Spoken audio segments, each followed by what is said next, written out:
G'day guys, welcome back to another episode of Roughed Up. And today we have a guest episode. Absolute blinder. Yes. With Mel Challenor and Mark Hammer-Dixon. Mark Hammer-Dixon, both absolute legend of guys.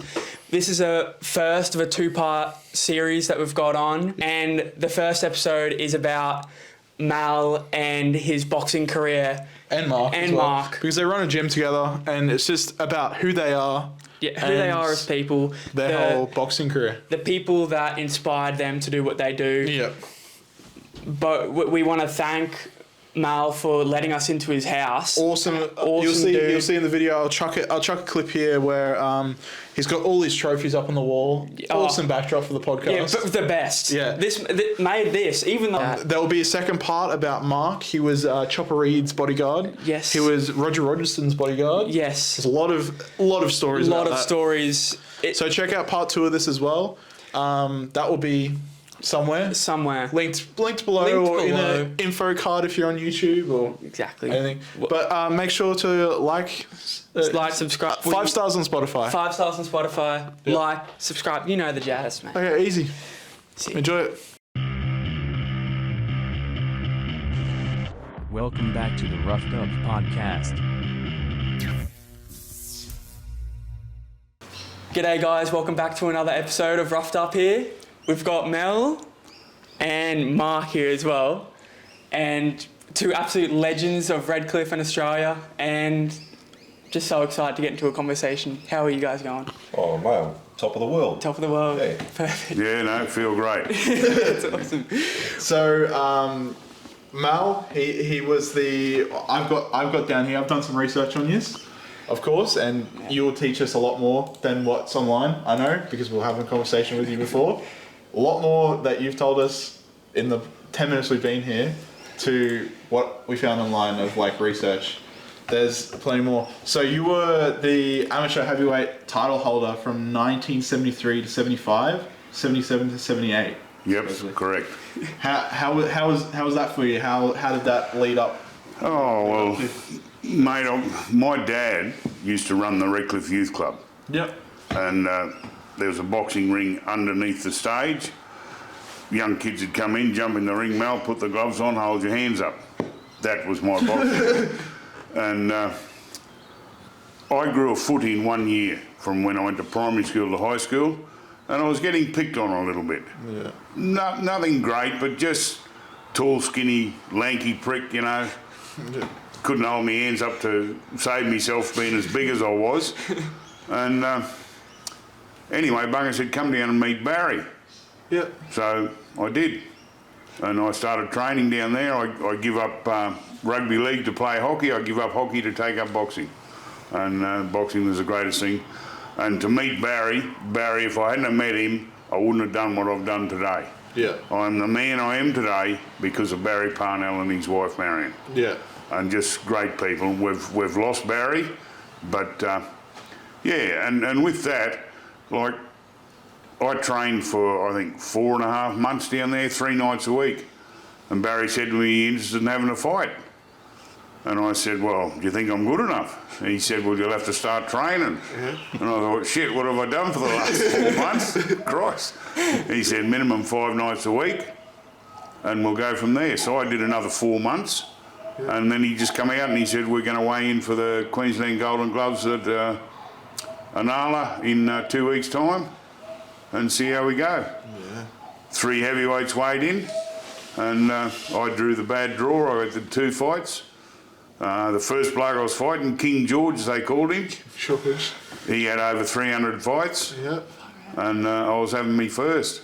Ooh, that would be scary. No, well, mate, I just listened to my trainer, and Barry said, well, mate, he pulls his pants on the same way and he does his boots up the same way. That's true. You do what you're doing in the gym and you'll be right. Yeah. I knocked him out in the 3rd round. Oh, wow. And then the next fight, I fought an Army, 8th RAR, Truchet was his name, and I knocked him out in the 2nd round. That was the start of my boxing career. Well, that's a strong start. That's definitely a strong start. You would have been happy with yourself. Oh, mate, I was over the moon. Yeah. And but there was a funny thing that happened. Jeff White was a Commonwealth professional lightweight champion, and he used to fight a bloke from South Africa called Kid Snowball. Kid Snowball. The names. Oh, mate, he was a great fighter. Yeah. But anyway, they brought Kid Snowball over as a special guest to the Golden Gloves. Yeah. And he come up and shook my hand after the second fight, and he said, "You very good fighter." He said, "You do plenty road work." I said, "I don't do any." I weighed in at 15 stone 3 for my first 2 fights. Fit, but 15 stone 3. He said, "You run 1 mile for every round you fight." Well, we were 3-minute rounds for amateurs, so I ran 3 mile. And he said, "And you run in big pair of army boots." Yeah, righto, so I did that. And he said, "Once a week, you better your time." Right, so if you've done it in 20 minutes, you do it in 19 minutes, 59 seconds the next week. Yeah. You better your time. Yeah.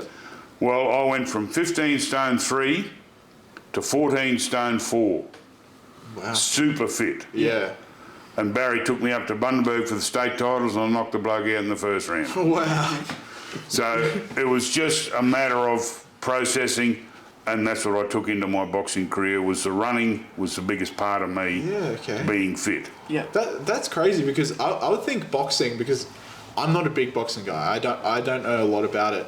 I think it'd be more of a strength training than a physical like. Never lifted a weight in my life. Yeah, wow. Never lifted a weight for me boxing career. Yeah. And no one would think that. When we do at the start, you'll click on the video.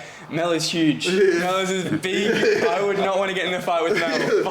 Far out. Well, it's funny you say that. I had 46 for 39. Yeah. 46 fights for 39 wins, 20 knockouts. Yeah. And out of that 46 fights, I only fought 6 blokes smaller than myself. Really? Wow. Out of 46 fights, 6 blokes smaller than myself. Wow. And like, if you look at the photo up on the wall later, Bunga called him Gigantor. Gigantor. Well, he made me look small. Yeah, that's insane. I was 6'4", and he was 6'7.5", 19 stone 8 3/4 pound. Mel was 14 stone 4. Now, just to put that in perspective. Yeah. Oh, yeah. Get the 14 stone 4 would be roughly 96 kilo.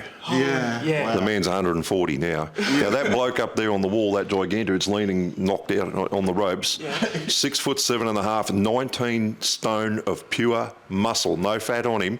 A 19 stone man with no fat on, believe me, he would make Hulk Hogan look small. That bloke. Holy crap. So, Yeah. That's insane. We'll chuck that up, the photo that we're looking at in higher. But so we'll go through both your stories, because Mark, you've also in the gym with Mel, training up people. You've started like an awesome, well, not started, but you've joined on to this awesome legacy of the Redcliffe Boxing Club, like training people up. Yeah. You've got like people like Bunga and stuff that are in there that which mean a lot to you. Yes. And we've got a lot of stuff on that here. And we'll start off with like your childhood, like why you got into boxing, what was the cause in that, how was your schooling life, how was your home life when you were younger, and stuff like that. well, the first punch I ever threw with a glove on, I was age 6. And that was my uncle holding a pad for me. In those days, they were round pads that you hold on the shoulder, not like what you see today. Yeah. And in the kitchen of his house at Scarborough, it's no longer there. Unfortunately, I never got to box under Barry Parnell. I think one night, maybe when I was about 18, I went in the gym and Barry was there. But I have been involved in martial arts, kickboxing, and all of the stuff since I was a kid. Unfortunately, as a kid, I had an accident, 18 months of age. I was on a veranda similar to that at my parents' house at Aspley. I managed to crawl over the railing, drop one floor onto the concrete driveway on my head. Shouldn't be here, should I, Mel? Yeah. Tough as nails. Because of that, it caused epilepsy. Not epilepsy where you shake and carry on, but focal seizures where you just stare at something for 10 minutes. And because of that, I was on a powerful medication. They don't even give it out anymore, called Dilantin. And it affects your learning. At school, you don't want to learn. You can't really. You're like a zombie. And so I went to a small school, as a primary school called Waterford. It only had 80 kids in it at the time. And then I got sent, when I went past grade 7, I got sent to a huge private school that my father had been to called Churchy in Brisbane. It is a massive thing. It was the most expensive school in Australia at one stage.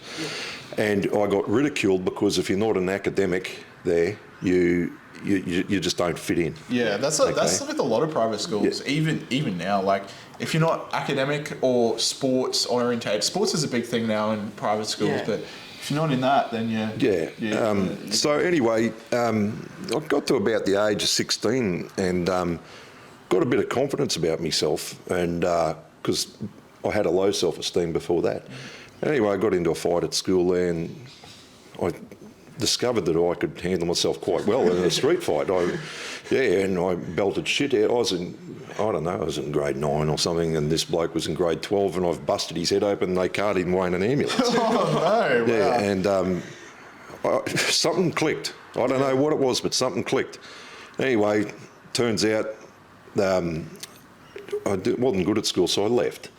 I got my first job. I was working in a bloody fruit shop, and as a kid, and then I worked at David Jones for a little time driving forklifts. And anyway, I started bouncing, believe it or not, at 17. Yeah. Just turned 17. Bouncer at 17, Yeah, and it was at the roughest nightclub on the south side of Brisbane, a place called Rogues, which is not there anymore.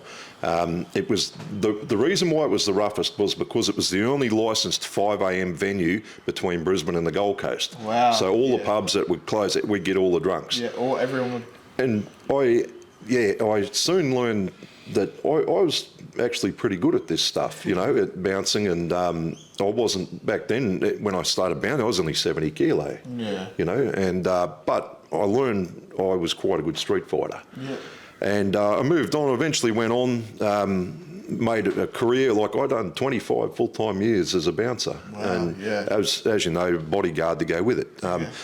But myself and Mel and another gentleman that lives on the Redcliffe Peninsula, at one stage all of us have been probably the highest paid bouncers in Australia. Yeah, wow. And mate, I've had a huge career, and I could tell you a million stories about it, but that's the gist of it. I've never had a boxing fight. Yeah. I've had kickboxing fights. Yeah.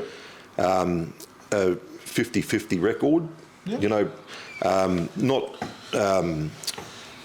Not because I'm no good at it, it's because I found it to be a bit of a game. When I got in the ring, I couldn't really switch on as much because I'd done so much bouncing, and it's life and death rather than... technical. Yeah, and there's a referee in there to stop them. I saw it all as a bit of a game. Yeah. So as far as I went, I fought for an Australian title, Australian super middleweight title, Thai boxing, and lost that by 1 point. That's as far as I went. Yeah.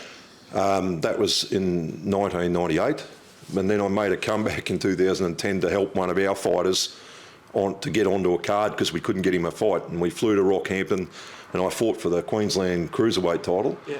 And I didn't want to be there. I got beat in the first round. Yeah.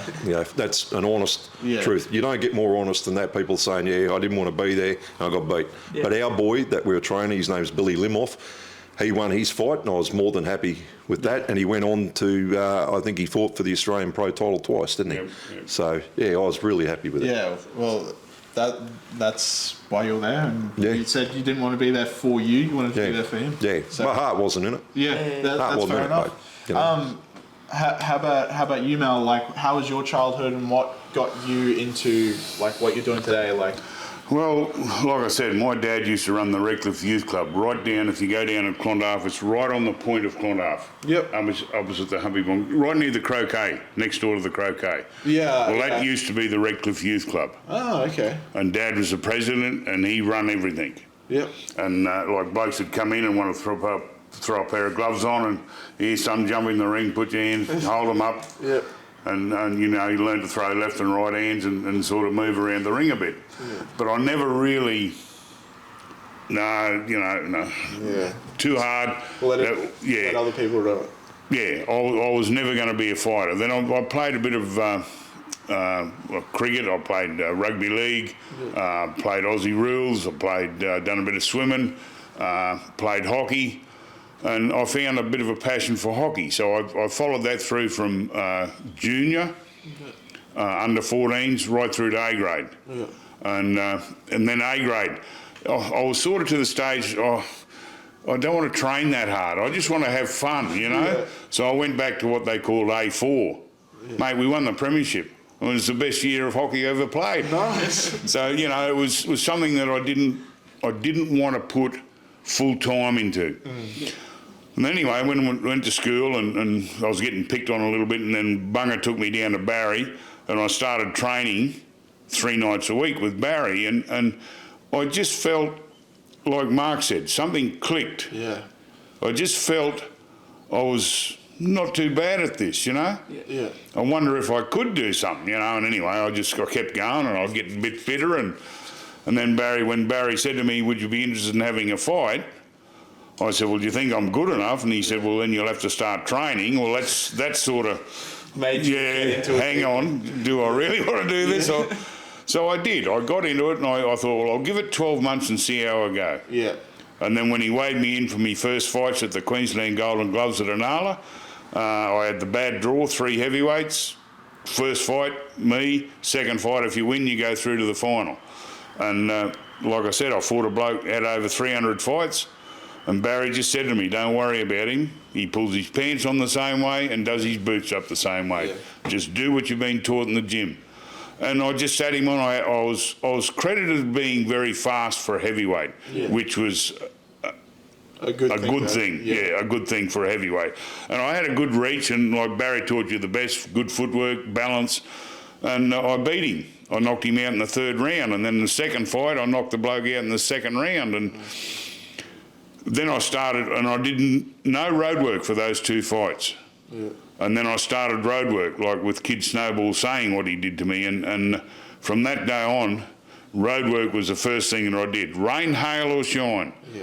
I was up every morning before work. I would run my 3 mile. I would ride my push bike 3.5 mile to work. And I had to be there by 6:45 to get the truck ready for the plumbers to go out. Yeah. I'm a plumber drainer by trade. Yeah. And do 10-hour days. It wasn't an 8-hour day. It was a 10-hour day. Wow. And then ride back home and go down to the gym. That's a long day, yeah. That's what got me dedicated, doing that and getting fit, and I felt great. Yeah. So then I thought, well, let's give this a go. And Barry took me up to the state titles in Bundaberg, and I won a knockout in the first. And I thought, well, maybe I am reasonable. Let's have a go. Well, you both definitely like have the bug for it. And what do you think, like younger people, why they should get into boxing if they're thinking about getting into it? And it's a lot of dedication. It is. You just said that. Well, look, I myself, I honestly believe every kid, every boy, and I don't mind girls now either. Yeah. Every boy, especially from the age of 12 to the age of 15, should go to a boxing gym. Yeah. First and foremost, we teach respect. Yeah. Secondly, the first thing you're taught in the boxing ring is what is in this gym stays in this gym. Yeah. If you take this outside and I find out, I'll kick your ass till your nose bleeds. That's not what it's about. Yeah.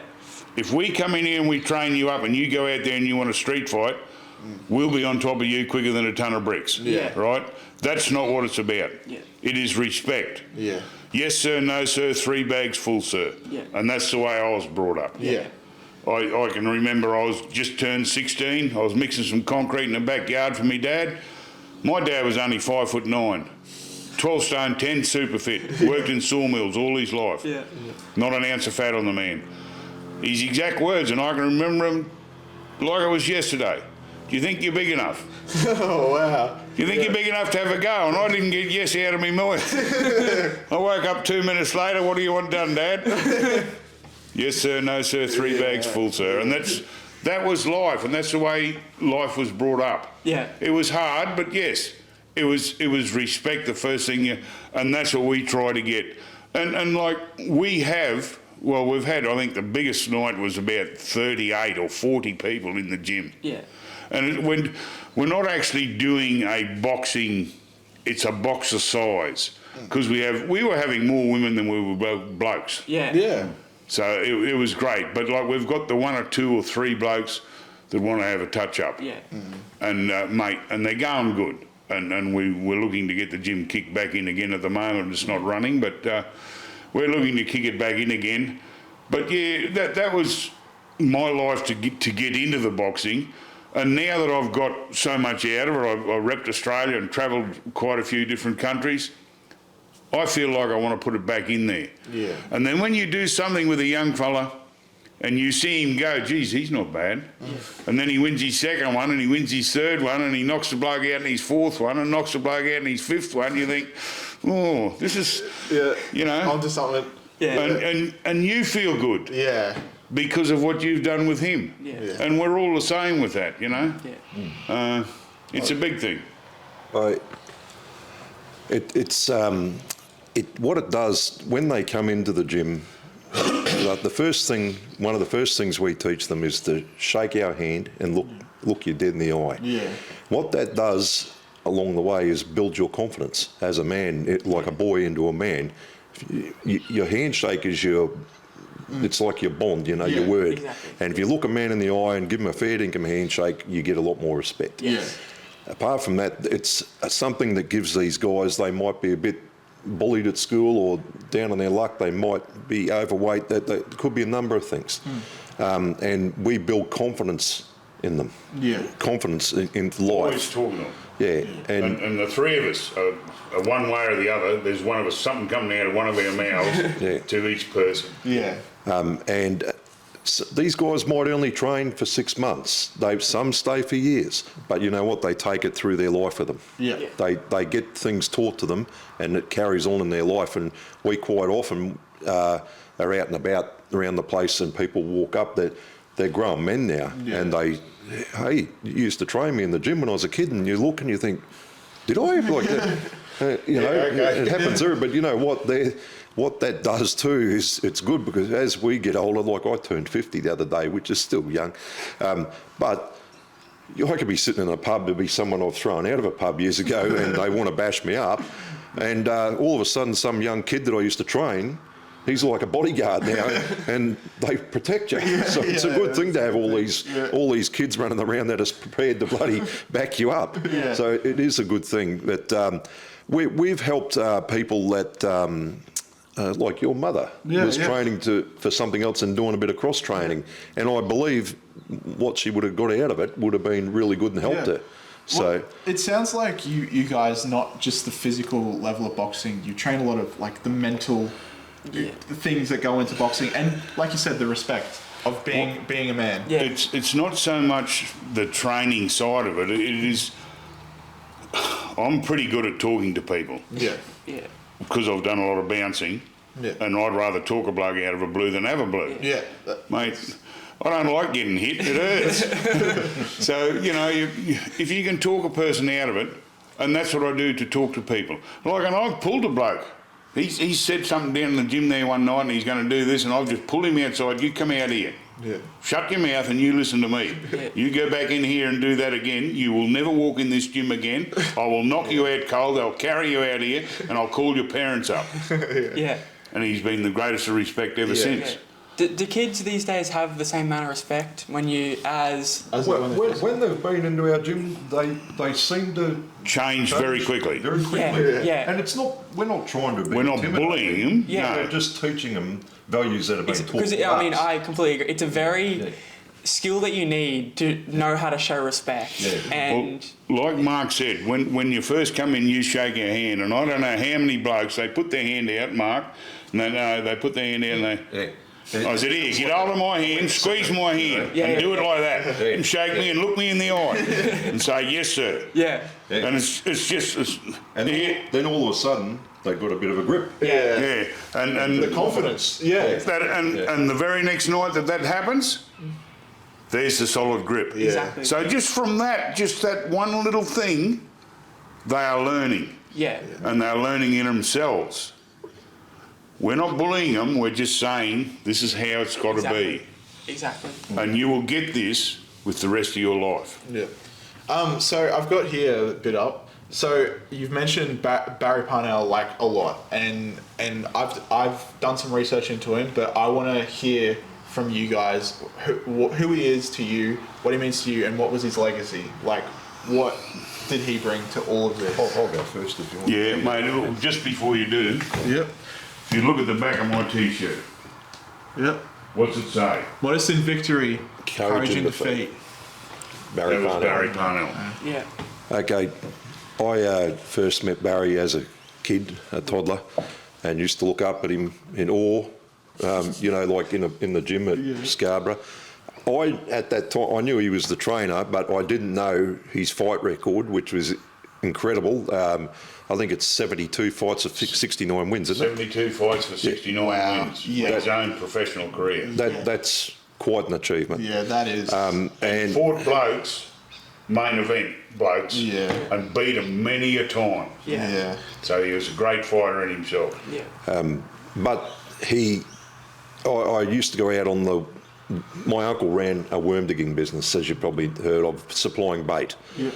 I was never a worm digger, but I went on the boat several times. Mel was a worm digger as well. They made good money. Yeah. And Barry was a full-time worm digger and boxing trainer, right? And just the stories he used to tell me as a kid, like, you've got to remember I'm only this tall at the time, and I found him to be just a really good, genuine-hearted fella. And he always... Mate, I learned to shake hands of Barry Parnell. Yeah. Dead set. I learned to shake hands from Barry Parnell, and it's carried me right through my whole life.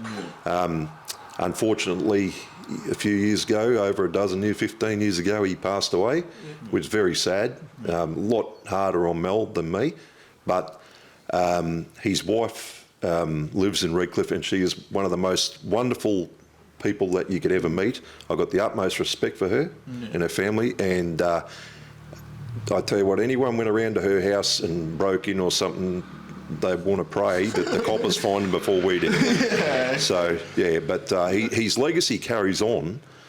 It's carried on through Mel and Bunga, onto me, and younger kids that we've trained who are quite capable of being trainers themselves. Holding the pads for us with other boys. Yeah.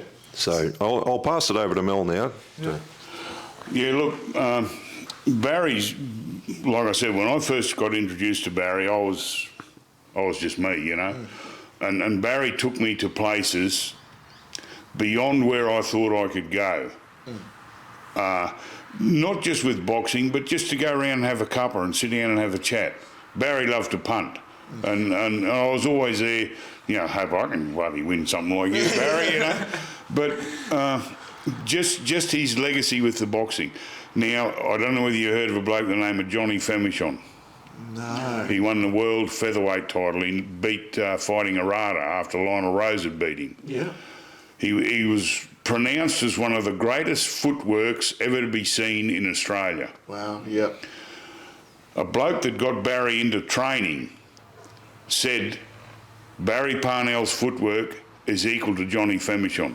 Wow. Yeah. So to say that, and Barry's footwork, then Barry taught us that footwork. Yeah. So when we go to fights and you sit there and you look at these blokes, their feet are 20 foot apart and their hands are down around their knee, and you just say, who the bloody hell's teaching these blokes, you know? Mate, get your hand, do this, do that, do that. And you have a look at our blokes, and that's the first thing we pick on, is your feet. Yeah. Get your feet right, your hands will come. Get your hands right and your feet will be good. Yeah. And that was Barry. Barry then, as a trainer, he started. He trained. Now, you hear of the great trainers, Johnny Lewis and all these other blokes down south that are... Mate, I think Johnny Lewis has trained 2 Australian amateur champions. Yep. Barry trained 79 state champions. Yeah. 29 Australian champions. Yeah. 5 Oceania champions. Commonwealth Games and Olympic Games representatives. Yeah. He was the Commonwealth Games trainer himself in '82. 10 times overseas as national trainer for King's Cups, President's Cups. He was just a knowledgeable man of boxing.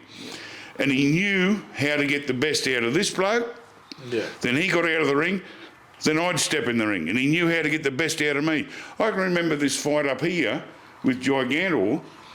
I've come back at the end of the first round, he said, you've thrown every punch bar the right one. Go out and throw a left rip and a left hook and you'll knock him out. They're the exact punches I threw in the second round, and there he is there on the ropes. Yeah. That's the knowledgeable man that we had. Yeah. And he was a great man with it.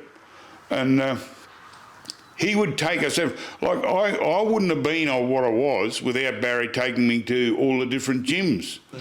Sparring Tony Mundine, Hector Thompson, Sharky Raymond, Errol McIver, all main event fighters in Festival Hall, Brisbane. Yeah. Right? I wouldn't have got that if Barry hadn't have taken me there. Yeah. And he would do that on his time off to get me the experience to get there. Yeah. And that's how I felt that I got better because of that, because of Barry. Yeah.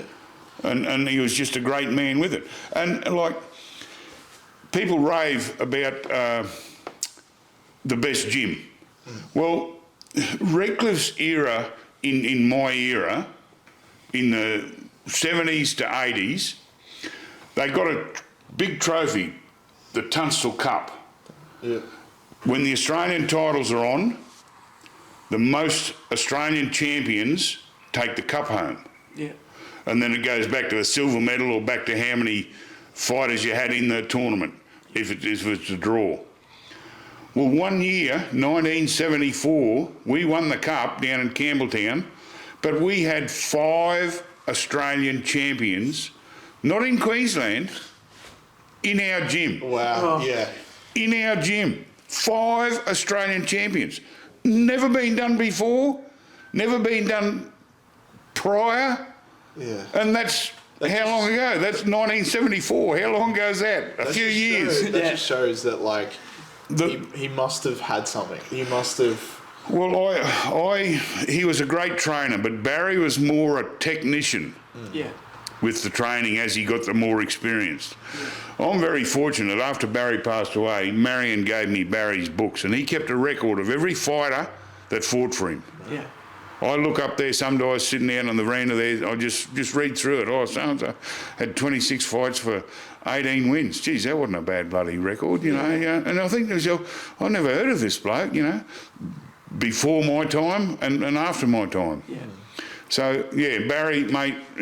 He should be immortalised in the boxing world. He's a life member of the Queensland Amateur Boxing Association. But yeah, for what he's done in the Redcliffe area, he is a great man. Well, it sounds like even he, not just the Redcliffe area, he's made people to go bigger than just Redcliffe. Well, many of the blokes turned pro under Barry. Yeah. Having amateur fights, Desi Sykes, Chris Murray, Dennis Keneally, Bevan Bleakley, Joe Sorby come over from New Zealand as a pro, Donnie Gaylor, Steffi Hatfield. Mate, they've all, and they've gone on to be pros, yeah. You know. Darren Obar, he fought Anthony Mundine, you know. Yeah. So, you know, like, mate, they're big names when you start talking boxing. Yeah. And that's come from Redcliffe Peninsula. Yeah. You know, like we're just a little bloody town. Yeah, we're tiny. You know, when you think of the boxing world, what it's done through Barry, he put Redcliffe on the map. Yeah, definitely. And he's passed that on. Like, now that he's passed that on through like Mark said, all through you guys, and that will keep going through generations. We'll make sure of it. Yeah, as we train, and like I said, with both of us, with 3 of us, the 3 of us, there's always something coming out of one of our mouths with feet or hands or the way you're stepping or the way you're throwing or don't go down there or get your head back up, hands up, do this, do that. And mate, we're constant on everyone that gets in the ring. Yeah. And that is part of Barry. Like, I can remember I went into the gym one night, had to be there by 6:30, have your boots on, ready to train, right? So I'd go in, 6:20, pull my boots on and just sort of warm up a bit. And then Billy College, he's a great man, he was our second and Barry's second. And Barry often said Barry wouldn't have been who he was without Billy College either. And Billy's not 100% at the moment, God love him. But you'd get in the ring there, and I remember walking in 6:20, and I left the gym that night at 11:45. Yeah. I couldn't throw a left hook properly. The end of that night, I had one of the best left hooks the heavyweights ever seen. Yeah. And mate, I won many a fight with it. Yeah. And that was Barry. Yeah. That's how he attributed to one fighter or another fighter. Yeah. And that's what I was saying before, like, you could be in the ring and he'd come out and then someone else would get in the ring and he'd tell him, after about 30 seconds of the fight, he could see what was happening in the fight and tell this bloke, there's your next lot of punches. Yeah. You know, do this, do that, step back, step in, step to the right, step to the left. You know, and that was the knowledge of the man. He was a great trainer, but mate, he was a great technician. Yeah, just a perfectionist. And that was the other thing. Yeah. And like I said, I went there at 6:30 and got home and left at 11:45. So, Well, talking about training, like, you've obviously trained people yourselves. Who have you trained, and what have they achieved? Well, for one thing, our gym up until this stage at the moment has never been a full-time gym. We only run it part-time, mainly for 1 hour sessions. Yeah, okay. Used to be 5 nights a week, but late was only 3 days a week. We've produced champions, right, of 3 hours training a week. Yeah. Okay. Now, most gyms, these people are training Saturday mornings, they're going sparring everywhere, doing things, they train every night of the week. We got blokes fighting, winning titles, training for 3 hours a week. Okay. But in saying that, we've trained in the recent times, because you've got to remember, back in Mel's day, just about everyone that walked in the gym wanted to be a fighter. Okay. So out of every 200 people that walk in a gym these days, you might get 1 or 2 that want to have a fight. Yeah. Right? And then you can cut that down to 1 because the dedication won't be there. They know it's hard work.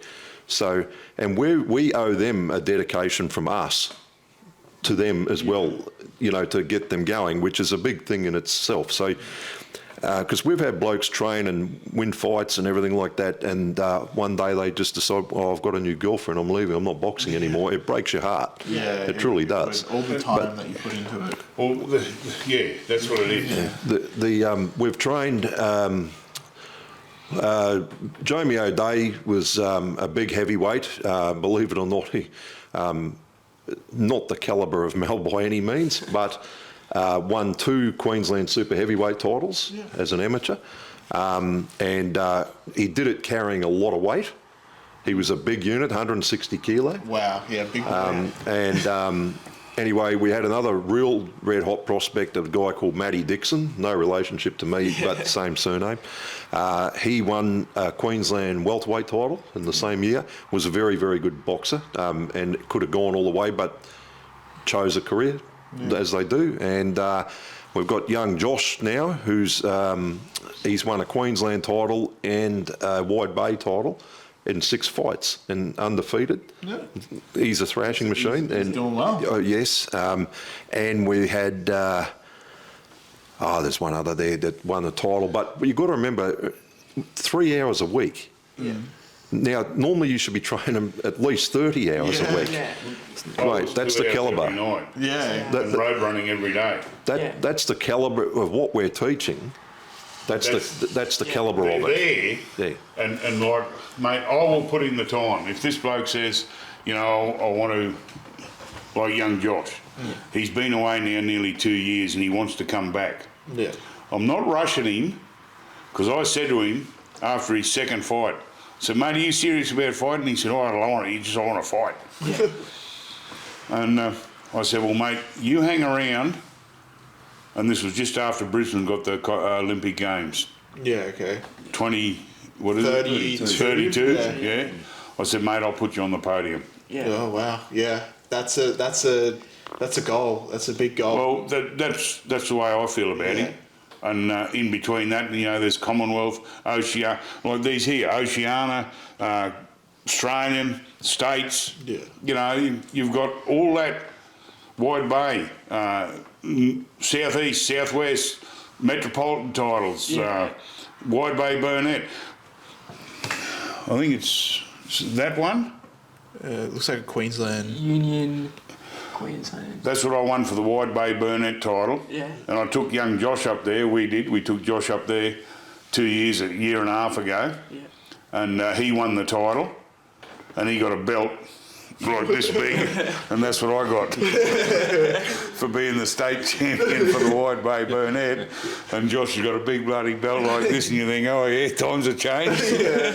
But just the privilege of that, 45 years ago, Yeah. I won the same title. Yeah. The same. Weight classes. Yeah, just That'd different be weight awesome classes. to see. Just like. Oh, well, it was, mate, I had tears in my eyes when he come out of the ring. I bloody, you know, I got a bit emotional with it. I'll actually show you the photo. Okay.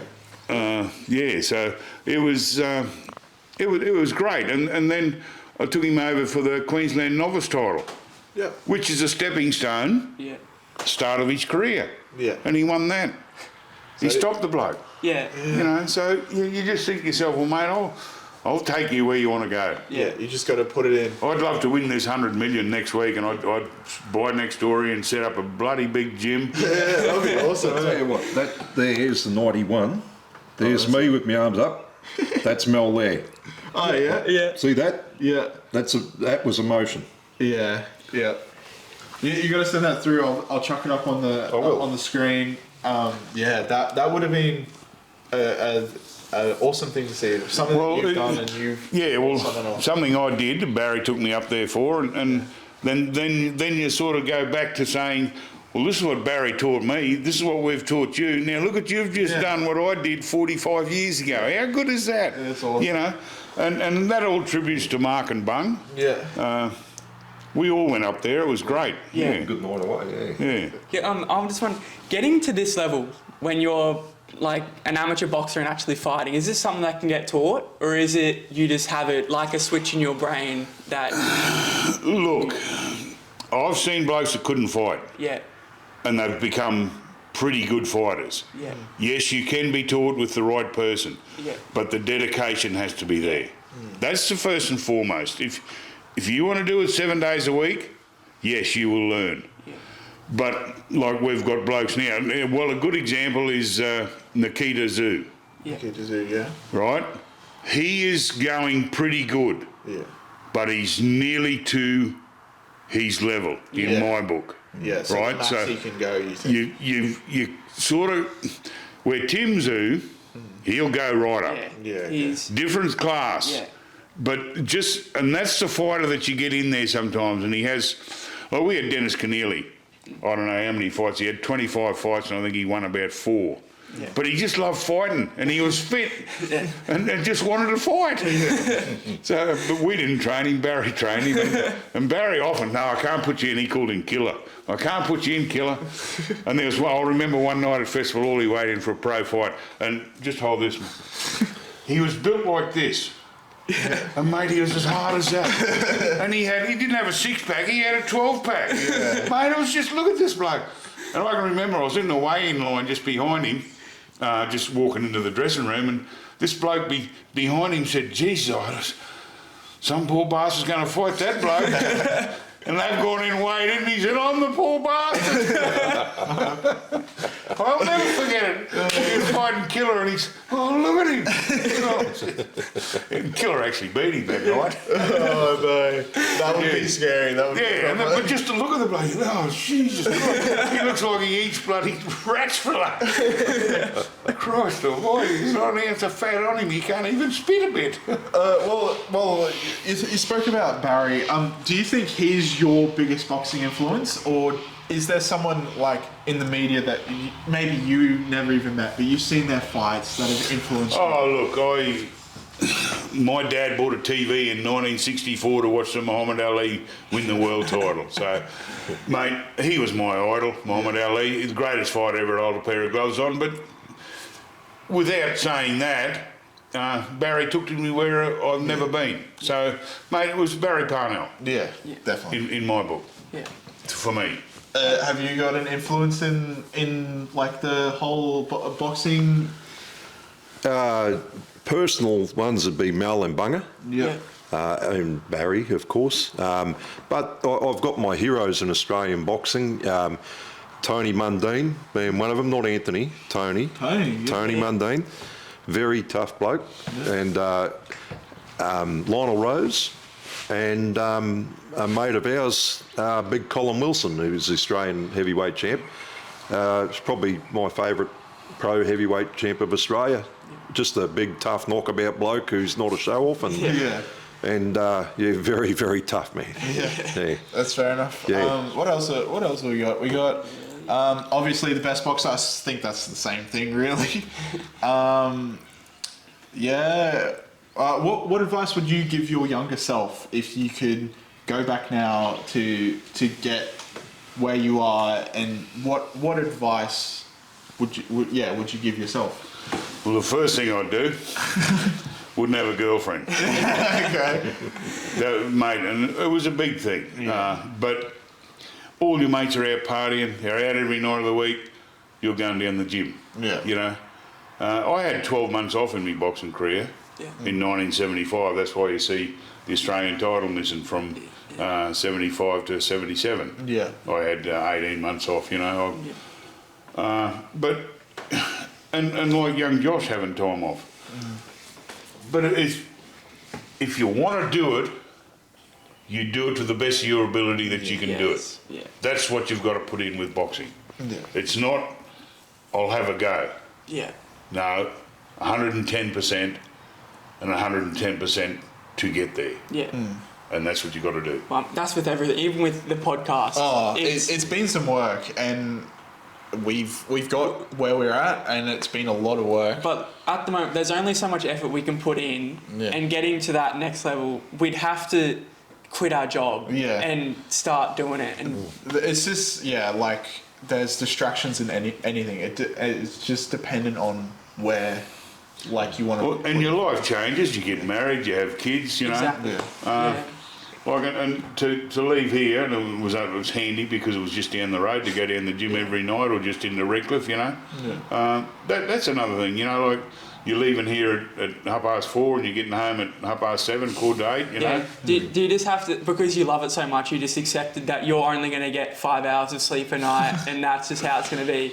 Mate, that's what you do, because, and like I said, if you want to do it and do it properly. You've got to do it 110%. Yeah, exactly. And that's the thing with it. Yeah. Have you ever heard the saying, like you just asked Mel about, would he change anything or do anything? Have you ever heard the saying, yin regret rien? No. You haven't? No. It means I have no regrets. Yeah. So I wouldn't change anything that I've done because of the people I've met, and that even though I probably should have been a tradesman or something, my trade was throwing people out of pubs. Right? However, if I hadn't, we lived on the south side, Bunga lived on the north side of Brisbane. If I believe that if I had have lived at Scarborough all my life with my parents, and I would have been in that gym under Barry Parnell, I believe I would have been fighting blokes like Denny Green. Yeah, wow. He would have got the best out of me. Yeah. And I don't say that lightly. I mean it, mate. I would have jumped in the ring with him any time. Under Barry, no worries at all. What do you reckon, Mel? Yeah, mate, and that's the thing. Like for like I said, I wouldn't have been the man I am today without Barry Parnell, and not just boxing, just advice. Yeah. With me first girlfriends, you know, with other people. You know, when I first had Eva in my life, and my wife now, you know. We've been married 31 years now, you know, happily, and we've got 3 kids, you know, great. And you know, you couldn't wish for better. Yeah. So, big thing. Yeah, so we've got here that the influence on each other. So you've obviously got Bunga, you've got used to. What influence do you think you've got on each other as coaches? Do you bring, obviously you bring each other up and your mates outside of what you do? It's different for Mel than what it is for me. Yeah. You got to remember, when I was a kid, a toddler, and you look up at a gigantic fella and you know that he is the Australian heavyweight champion, you look up and you think, oh, fuck. And then, you know, I was Am I allowed to swear on here? At school, and I'd be bullied, and I'd say, I'm going to get Mel Challenor. And they'd say, who's he? I'd say, he's the heavyweight champion of Australia, and he'll fucking squash you. and it was a hero, you know. What I mean, that Mel's had a big influence in my life. My confidence on doors and pubs, there's a lot of it is attributed to Mel. Like, I went on to be one of the best, mate, believe me, on a door of a pub. I was real good at it. Yeah. And, Bunga as well, like, they just, certain attributes they've taught me, even the shaking of the hand. Yeah. I do it on the door of a pub, mate. Yeah. You know, Mel's played a big influence on me, but I've learnt a lot off him in the gym, how to read the play a lot better with boxing, just different things like that, how to talk to people in different ways and how people are spoken to, even though I've learned a lot of that myself from having so many interactions on doors. You wouldn't believe what it does to you. You virtually become a psychologist. Yeah. And but anyway, them before they come in. You definitely. I imagine you could, like, even us in life. I think most people, you can tell from just how body language of someone, how they're going to be, like, as soon as they come up. But what influence has the people around you? Well, like, I've always been a pretty straight shooter. So was my dad. So I was taught from dad. Yes sir, no sir, 3 bags full sir, this is how it's done. But in my plumbing trade, an old tradesman, my boss taught me nothing. All my boss taught me was how to run, be quick.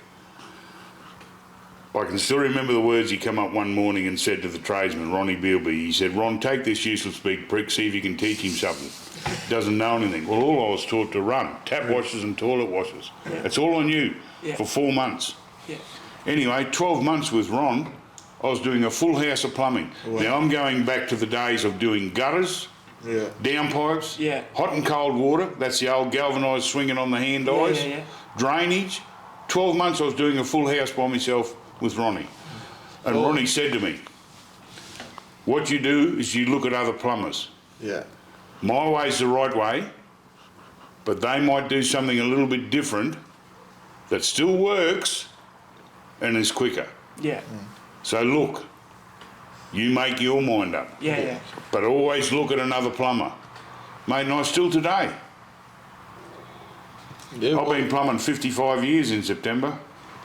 Well, you're going through your apprenticeship at the moment as a Sparky. And it is a skill to teach someone. It's some people just have no idea how to do it. It's very frustrating trying to And you show them 10 times. Yes, and trying to teach me, it would be hard. It would be hard with, like, people that are trying to learn and they really, really want to do it. Learn. But they just can't get it. No. It would be really hard. You do strike some people like that. 90% of them, it will click. Same thing with Mark and I. It will click that then, right, and now I know how to do it. It's like that. But I've often said I get quite a few work experience from the TAFE College at Scarborough. Mate, first thing I say to them, in plumbing, if it doesn't look right, it's not right. 99.9% of the time it's not right. That's how simple plumbing is when you look at it. There is the technical side of it with the little things, but 90% of plumbing is, if it don't look right, it ain't right. It's as simple as that. I used to do a bit of work with Mel off-siding every now and again. He said the rule of thumb with plumbing is water travels down. Exactly. She runs downhill. That's it. We got here as well. I remember on the you're into your trucks. You're a big truck man. Well, you get too old to be standing on the door, and I thought, what can I do? And a businessman, Alan Newcomb, owns Brisbane Isuzu down the road, offered me a job driving a tilt tray, and it was good. I thought, I love this, driving trucks. I've since moved on from there. Like, I used to bring in all the wrecks to the wrecking yard on floats and stuff like that. I left there after a few years. I got into Clayton's. Have you heard of Clayton's Towing? They've got that show, Towies. And I used to drive one of the big heavy rescue trucks. Oh, okay, yeah. Doing that. I worked out pretty quick that's too dangerous standing on the side of the Bruce Highway on a Friday afternoon. Yeah, and that someone would will be. run you over. I thought they don't pay me enough for this. Yeah. I went and worked for another mob doing a bit of towing, like moving small excavators and that around Brisbane and out west sort of thing, like semi-trailer type work. And now I'm driving a Western Star tipper and dog, which it's the hardest level of bloody driving I reckon you can do is to swing a dog trailer around a job site and not run over anyone because you can't see the back of it. And but yeah, I love trucks. As you know, I've got that show truck in the shed at home. It's won multiple awards. It doesn't work anymore when I say it doesn't work, it doesn't tow anything. It's a show truck. Yes, I saw the thing about Convoy for Kids. I've been in that. Yeah. I won that with it. Yeah. I've won Lights on the Hill. Wow. Out at Gatton. It's the first Western Star to ever be on the cover of Australian Custom Trucks magazine. That's pretty cool. That'd be Yeah, awesome. it is good. I got into trucks roughly about the same time as Mel's son Scott, and he was working in a steel factory down at Nudgee, and he obviously got the bug, and you get in there and you get addicted to it. He went from driving a heavy rigid, delivering steel around Brisbane, and is now the head driver for Mactran's heavy haulage. Wow. And moves D11s and those big wind farm things all the time, and has risen to that level in a very short period of time, because he come to me one time and he said the mob he was working for at the time was Russell Transport, and he said, they've offered me a job in the heavy haulage fleet. What do you reckon? I said, go for it. I said, I reckon you're going to be good at this. And now he's one of the best in the country. I can't imagine like trucks. I find them awesome. But I can't imagine being on the road for that long. The amount of idiots that are on the road lately. Like you were saying, you went on a big trip recently, and you were saying it was some of the cars that you see a lot. Well, see, I'm a local driver, but I'm in the truck 12 hours a day. Yeah. Right. You see a lot. Yeah. You do see a lot. Whereas Scott drives from here to bloody Townsville and then across to bloody Perth or Port Hedland and back before he gets to come home and see his family. See, I couldn't do that. I'd be a blubbering mess. I've got to be at home at night. I like being at home. Some blokes are cut out for that sort of work. I'm not one of them. And you do see a lot of idiots on the road, but you do see a lot of funny things too. Girls wearing not much and things like that. There's always a plus side to it. In winter you don't, but in summertime you do. And I love being stuck in the traffic in summertime because you get a good long look. You would see some shit out there. I and my bloody Kia see a lot of shit going to the airport every day. I bet. Yeah. Yeah. We'll get on to. Do you want to say anything more about? No, mate, I'm happy. Just poke along. Poke along? Poke along, mate. We'll talk about what's happening now in boxing. Have you guys seen the influencer boxing, all the celebrities getting in and starting, they're boxing each other? Have any of you guys seen that for a lot of money involved in it? I think it's a joke. Look, let me tell you, though, I will tell you one thing, and Mel will probably tell you the same as me. We've got Paul Gallen. Oh, yeah, Right. Paul Gallen. Great. Look, he's a great bloke. I've met him. He's fought in the ring that I've got to hire boxing ring up in Toowoomba. I met the bloke and I found him to be a gentleman. Yep. Okay. He came out first and admitted he was never going to be world champion. He knew that. He's never going to be that. He might have been a state champion if he wanted to be. But he fully came out and admitted, I'm doing this purely for my kids to put money, to build up money and leave them something. Yeah. But what it did, right, was he got a big following. Like every Paul Gallen fight that was on Foxtel, we've watched it. I've put it on the TV. Now I've paid for that, right? Yeah. But what Stat's done has given fighters that are up-and-coming fighters that would never get TV exposure it gives them a chance to make themselves a name on national television. Yeah. On that card. Yeah, on that card. Like the undercards. People that we would never hear of are getting the opportunity to fight live on national television. That's the only good thing out of it. But these celebrities you're talking about, like bloody...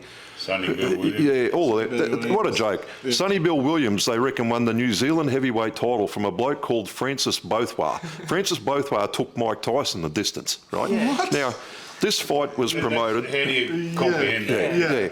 Mate, the fight, no, it was actually a regional fight. It was a WBA South Seas title thing, which is, a regional title is 12 rounds. Now, by the 9th round, Sonny's legs couldn't carry him. If you're not conditioned to that, mate, 10 rounds or 12 rounds, his legs, halfway through the fight, they've cut the last 2 rounds are non-existent. They stopped it at 10 rounds and gave it to bloody Sonny Bill Williams. They said, and this bloke was about to knock him out. And I thought, this is ridiculous. That's how much of a circus some of it is. Yeah, do you reckon a lot of it is just a rigged kind of system? Some of it is. Yeah. You guys... I mean, you've been in the industry. From what I hear, boxing can be a really rigged. They know before the fight's even done who's going to win. Look, I can tell you this has gone right back to when I fought in the Commonwealth Games. Yeah. I was having my 6th fight. Yeah. Right? Back in the early days, and Jeff Fennick went through it over in the Olympic Games when he got beaten or got the decision taken off him. Yeah. Right? You used to get 3 warnings, 3 cautions. You get a caution for doing something wrong. You get a 2nd caution. You get a 3rd caution. That's 1 warning. Yeah. Right? 3 warnings, you're automatically disqualified. Yeah. Commonwealth Games, I drew the gold medal winner from the light heavyweight division 4 years prior from the Commonwealth Games. So he was the Commonwealth Games light heavyweight champion 4 years ago, and I drew him. He was having his about 500th fight, and I was having my 6th. He was a southpaw from Nigeria. Going into the last round, and he was an awkward fighter, he's a southpaw, but going into the last round, I had 2 warnings and 1 caution. Yeah. Going into the last round, he had 2 warnings and 5 cautions. The fight should have been stopped before the final bell went. Yeah. 30 seconds to go in the final round, stop. We were sent back to our corners. Didn't know why. Yeah. I was disqualified. Because they made a mistake. Barry, he wasn't this national trainer, but they allowed Barry up as me 2nd in the corner. He knew exactly what was happening. He jumped down and chased the referee. The security guards had to grab him. And that was at the Commonwealth Games in Christchurch in 1974. Yeah, wow. And I knew that was a bronze medal I lost there. Yeah. I could have gone and got a gold or a silver. I know I could have, because the other 2 I would have beat. Yeah. Wow. But that's how, and look, you would have heard of a bloke by the name of Arthur Tunstall? Yeah, I've heard of it. He ran amateur boxing. He was the secretary of the Commonwealth Games. He was president of the Olympic Games. He was president of the national titles. Mate, if he didn't like you, you didn't go. Wow. Yeah. Right? Now, this is the best example. That photo there, right? 1979, the Australian titles were Commonwealth Games challenge bouts, opening. If you thought you were hard done by in the final, I won the national title that year, the Australian title in 79 in Adelaide. Yeah. If your opponent thought they were hard done by, they could challenge you, but they had to fly to your state in front of 3 national representatives. Yeah. Like Tunstall and other mobs, you know, in the hierarchy. But they had to pay their own way. Well, imagine me fighting him here in Redcliffe. Mate, we wouldn't have got a hall big enough. 3 weeks prior to the challenge bouts, Tunstall rang Barry Parnell and said, is Challenor coming down for the Commonwealth Games challenge bouts in Melbourne in 3 weeks? Barry said, no, he's got to come up here. He said, no, if he doesn't come down to here, he's out of the selection for the Commonwealth Games in Edmonton in 78. Yeah. We flew down. Yeah. 10 out of the 11 divisions, from light flyweight to heavyweight because there's no super heavyweight then. Yeah. So 10 out of the 11 divisions were challenged.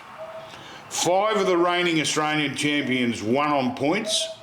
4 were beaten on points, but they still got selected. I was the only one to win on a knockout. Yeah.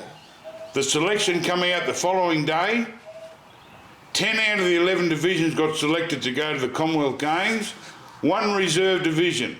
Guess who that was? Mate, I was filthy. Yeah, I imagine. But that was Arthur Tunstall had control over who went, what went and where it went. Yeah. I started a trip around Australia.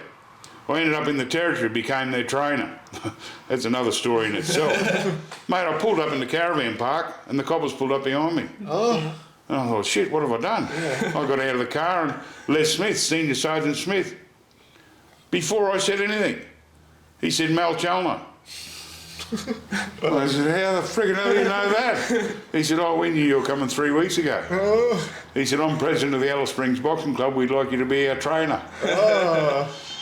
So, yeah. Wrap up. Well, thank you for listening. And where is the gym coming back anytime soon? Yeah, very shortly. We've actually laid a slab for the new horse stable because what we're doing is relocating horses down there. And then taking I the actually stable. have got a huge shed down there which I'd love to set the gym up in, but it's got too much gear in. I could turn it into the best boxing gym in Australia. Yeah. I'd have a bar and everything. And we could hold inter-club fights in there easy. Yeah.